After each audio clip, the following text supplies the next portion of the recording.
Salam damai sejahtera di dalam Tuhan kita Yesus Kristus. Shalom, selamat pagi dan semangat pagi. Jumpa kembali dalam renungan pagi kita untuk hari ini, Senin 21 November tahun 2022. Dan pekabaran firman Tuhan kita di pagi ini dengan judul, Bersama Dia ada penebusan berlimpah. Sebelum kita lanjutkan, mari kita tunduk kepala dan berdoa.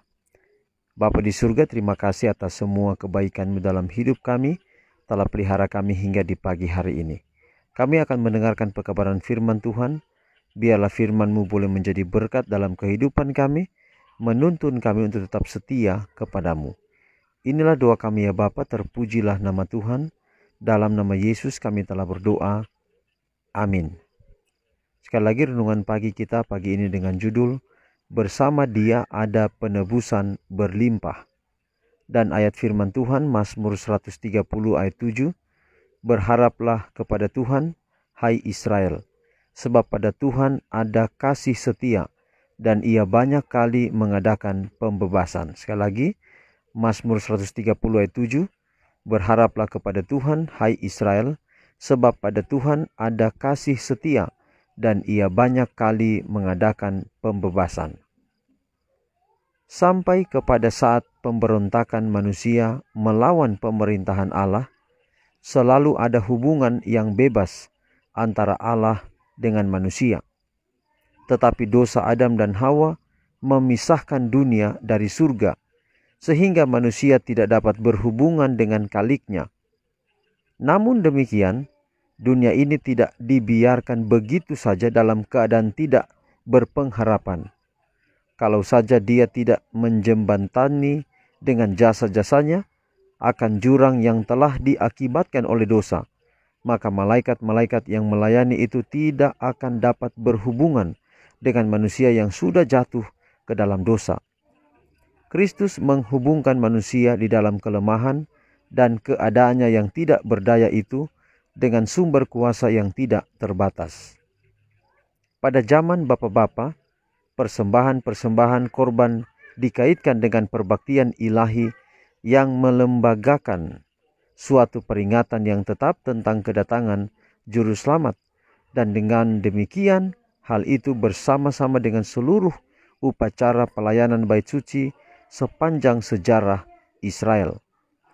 Dalam pekerjaan pelayanan kemah pertemuan dan dalam pekerjaan pelayanan di bait suci yang kemudian biasa dilaksanakan, orang banyak telah diajar setiap hari dengan perantaraan bentuk-bentuk dan bayangan kebenaran-kebenaran besar berhubungan erat dengan kedatangan Kristus sebagai penebus, imam besar dan raja.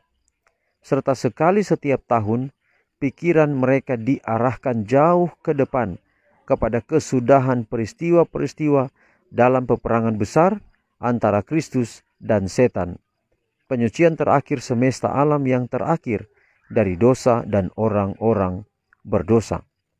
Mesias harus tersembunyi di dalam Allah, dan Allah harus dinyatakan di dalam tabiat anaknya.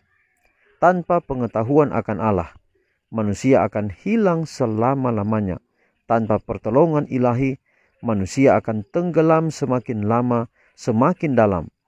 Kehidupan dan kuasa harus diberikan olehnya yang menjadikan dunia.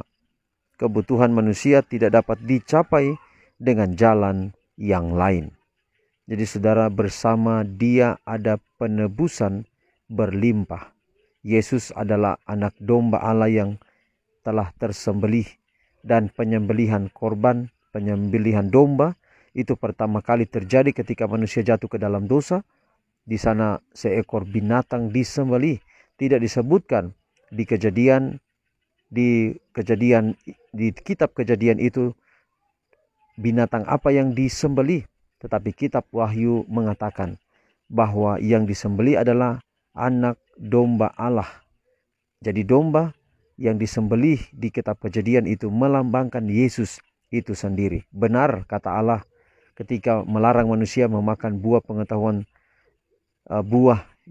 pengetahuan tentang yang baik dan yang jahat.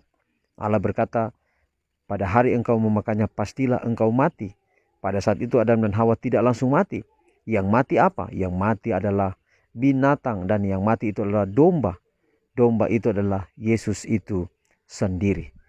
Ketika Yesus mati untuk kita di dunia ini, dia telah menjembatani jurang pemisah antara kita dengan Tuhan. Itulah sebabnya kita patut bersyukur karena kebaikan Tuhan bagi kita lewat penebusan.